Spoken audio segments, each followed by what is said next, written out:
जय श्री राम। आपका बहुत बहुत स्वागत है। असम के मुख्यमंत्री हिमंता बिस्वा शर्मा ने बांग्लादेशी घुसपैठियों को भगाने की ठान ली है। लैंड जिहाद पर वार चल रहा है, बुलडोजर एक्शन रुक नहीं रहा है। असम में इस वक्त डेमोग्राफी बदलने की एक बहुत बड़ी साजिश को नाकाम किया जा रहा है और हिमंता बिस्वा शर्मा ने साफ तौर पर मीडिया के सामने बोल दिया है कि ये कार्रवाइयां रुकेंगी नहीं। और जिस तरह से असम में पहले कई इलाकों में डेमोग्राफी बदली गई है, जो वहां के इंडिजीनियस लोग हैं उनको वहां से भगाया गया है, अब ये नहीं हो पाएगा। और इसके लिए हिमंता बिस्वा शर्मा लगातार 3 तरीकों पर काम कर रहे हैं। पहले बुलडोजर एक्शन हो रहा है, अतिक्रमण हटाया जा रहा है। इस पर हम आगे बात करेंगे कि किस तरह से कितनी अभी तक कार्रवाई हुई है। दूसरा, जो फर्जी तरीके से, गलत तरीके से दस्तावेज इकट्ठे कर लिए जाते हैं, आधार कार्ड, वोटर आईडी कार्ड, उसको रोका जा रहा है। तीसरा, जिनके नाम वोटर लिस्ट में इसलिए चढ़वा दिए गए हैं 2-2 जगह, 3-3 जगह, कि वो इतनी जगह वोट देकर डेमोग्राफी बदल सके, चुनाव के नतीजे बदल सके, उस पर भी कार्रवाई हो रही है। अब इसको लेकर हिमंता बिस्वा शर्मा ने साफ तौर पर कहा है, उन्होंने बताया है कि कैसे पहले असम के निचले हिस्सों में, फिर उससे ऊपर आकर मध्य हिस्सों में किस तरह से डेमोग्राफी बदली गई है, कैसे एक ही मजहब के लोग वहां पर अपना वर्चस्व बना रहे हैं, कैसे उनकी आबादी बढ़ रही है। और इसमें बांग्लादेशी घुसपैठियों की अहम भूमिका है, जो बॉर्डर पार करके आते हैं, यहाँ कई शादियां करते हैं, बाल विवाह करते हैं, फिर यहाँ पर उनकी आबादी बढ़ती है और फिर इंडिजीनियस आबादी जो है उसके लिए मुसीबत पैदा करते हैं, वो वहां से चली जाती है, जमीन पर कब्जा इनका हो जाता है। तो ये पूरा चल रहा है। ये असम के आधे हिस्से में तो हो चुका है, लेकिन उनका कहना है कि अब आगे नहीं होने देंगे।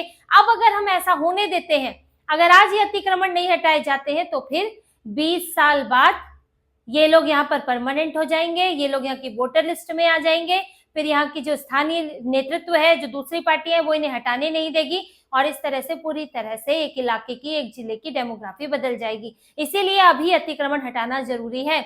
और इसके लिए 2021 से, जब से हिमंता बिस्वा शर्मा की सरकार बनी है, तब से 1.19 लाख, करीब समझिए 2 लाख बीघा जमीन खाली कराई जा चुकी है और यहाँ से करीब 50,000 लोग हटाए गए हैं।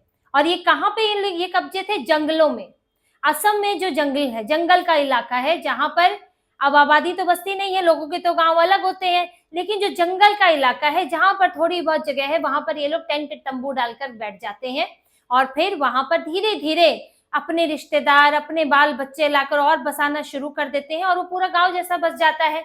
जैसे कि शहरों में स्लम बन जाता है, तो वहां गांव जैसा बस जाता है, जंगल कटने लग जाते हैं और फिर उस जमीन पर कब्जा हो जाता है। तो ये अवैध कब्जा चल रहा है, इतनी जमीन बचाई गई है और मुख्यमंत्री का यही कहना है कि इस तरह से बसते रहेंगे तो असम में जंगल ही खत्म हो जाएगा। जहां पर रिहायशी इलाका है वहां पर रहें, तो वहां पर तो जगह मिलेगी नहीं, तो आप क्या कर रहे हैं? जंगलों पर कब्जा कर रहे हैं। तो जंगल पर कब्जा करेंगे तो जंगल कहाँ बचेगा?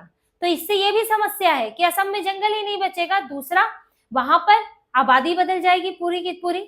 जैसे कि इन्होंने बताया, हिमंता बिस्वा शर्मा ने, ये इलाका है लखीमपुर का। लखीमपुर के इलाके में कई इंडिजीनियस आबादी के ट्राइबल रहते थे, एथनिक कम्युनिटीज रहती थी, जो वहां की इंडिजीनियस है, यानी कि वो वहीं पर ही पैदा हुई है, वो आबादी, वो ट्राइबल्स, वो आदिवासी, और वहीं के लोग हैं, मूल लोग हैं वहां के।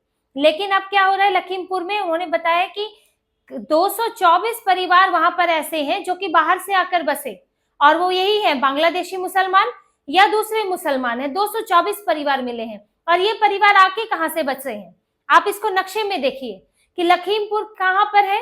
आपको ऊपरी असम में दिखेगा, नीले रंग के गोले में ऊपर की तरफ है, और जहां अरुणाचल प्रदेश है। और आप देखेंगे ये लोग आए कहां से? ये लोग आए हैं दक्षिणी सलमारा से, जो कि नीचे की तरफ लाल गोले में है, जहां पर पश्चिम बंगाल लगता है, बगल में नीचे की तरफ मेघालय है। ये लोग यहाँ से आए हैं, दक्षिणी सलमारा से ये लोग लखीमपुर आए हैं, इतना दूर। और कौन से लोग यहाँ पर है? बारपेटा, वो भी दक्षिणी सलमारा के पास है, गोलपाड़ा वो भी वहीं पर है, इसके अलावा कछार है जो कि दूसरी तरफ लाल गोले में है, और नागांव है जो कि मध्य असम में पड़ता है। अब इनका यही कहना है मुख्यमंत्री का कि जो दक्षिणी सलमारा से आए हैं, ये इन लोगों को कमाना था, अगर ये कमाने के लिए आए हैं तो इनको जाना था पश्चिम बंगाल, वो उसके बगल में पड़ता है, ज्यादा आसान है वहां जाना, मुश्किल से 100-150 किलोमीटर पड़ेगा। लेकिन ये आए हैं 400 किलोमीटर दूर, इतना दूर का सफर तय करके लखीमपुर में आके बसे हैं और वहां जाके कमाना चाहते हैं। तो इसमें शक तो पैदा होता है, बारपेटा से आए हैं, गोपालपाड़ा से आए हैं ये लोग, तो ये इस पे शक पैदा करता है कितना दूर का सफर क्यों है। तो यही उनका कहना है कि ये बड़ी साजिश है, ये रणनीति के तहत हो रहा है कि ये आबादियां बसाई जा रही हैं, इनको यहाँ से वहां भेजा जाता है, इसके लिए रैकेट चल रहे हैं, पूरी मुहिम चलती है, पैसा लगता है। और यहाँ के कई मुस्लिम संगठन है, बांग्लादेशी मुस्लिम संगठन है, मियाँ जिन्हें कहा जाता है बांग्लादेशी मुसलमान, उनके संगठन है, वो इस तरह से इनको आगे भेजते हैं। देखिए बांग्लादेश से बॉर्डर भी लगता है, तो ये लोग यहाँ आते हैं, यहाँ आबादी ज्यादा हो जाती है, कमाने की भी समस्या होगी, एक जगह इकट्ठे होंगे तो नजर में भी आएंगे, तो फैलते हैं और फैल के जाएंगे कहाँ, इसके लिए पूरी प्लानिंग होती है। और ये काम बड़े ही शातिर तरीके से हो रहा है। पहले निचला हिस्सा पकड़ा गया, खत्म किया गया, उसमें अपनी आबादी बढ़ाई गई, फिर मध्य में, और अब ऊपरी तरफ भेजा जा रहा है। 400 किलोमीटर दूर जा रहे हैं कमाने के लिए। और ये लखीमपुर, जो लखीमपुर का इलाका है या और आसपास के इलाके हैं, वहां जाके बस गए हैं, अवैध तरीके से बस गए। 2 लाख बीघा जमीन खाली हुई है। अभी पिछले 2 महीने में ये कार्रवाई बड़ी तेजी से हुई है।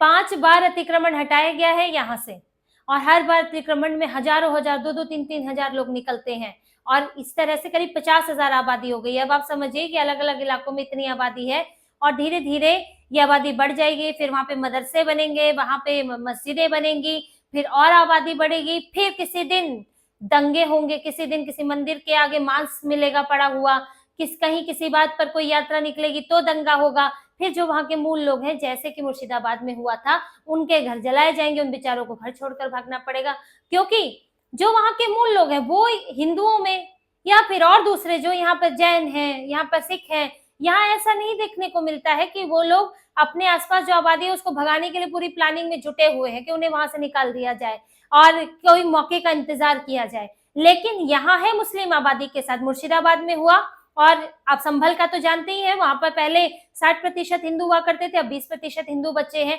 तो ये मौके का इंतजार होता है और उसके बाद ऐसा हंगामा किया जाता है कि बेचारे हिंदू, वहां के जो मूल लोग हैं, वो खुद ही घर बार छोड़कर चले जाते हैं। और 220 परिवार बस गए लखीमपुर में। अब ये कैसे बस गए इतने सालों में? कुछ लोग आएंगे, 10, 15, 20, 25 लोग आएंगे, परिवार के परिवार बसा लिए, इसीलिए शक होता है। और ये पूरी रणनीति के तहत हो रहा है, और इनका यही कहना है मुख्यमंत्री का कि हम ऐसा नहीं होने देंगे, क्योंकि आज इसे अगर नहीं रोकेंगे तो फिर पूरा असम ही बर्बाद हो जाएगा। और पूरे यहाँ के जो मूल लोग हैं, जो यहाँ पर जिनकी संस्कृति है, जिनकी सभ्यता है, जिनका यहाँ पर धर्म है, मंदिर है, उन लोगों को यहाँ से जाना पड़ेगा, पलायन करना पड़ेगा। इस सब को रोकने के लिए ये कार्रवाई जारी है। साथ ही देखिए, ये जो लोग यहाँ के बस गए 50,000 लोग, इन्होंने यहाँ की वोटर लिस्ट में भी नाम दर्ज करा लिया है, क्योंकि आपको देखिए सरकारी सुविधाएं तो चाहिए, राशन कार्ड, आपको राशन चाहिए, आपको कोई और योजना का, सरकारी योजना का फायदा लेना है, तो उसके लिए आपको आईडी कार्ड्स की जरूरत होती है। तो पहला काम क्या होता है? आधार कार्ड बनवाओ किसी तरह और वोटर आईडी बनवाओ। अब इनके नाम 2-2 जगह पर है, जहां से आए हैं वहां तो है ही, और जहां ये अभी रह रहे हैं वहां भी इन्होंने नाम रख लिए हैं।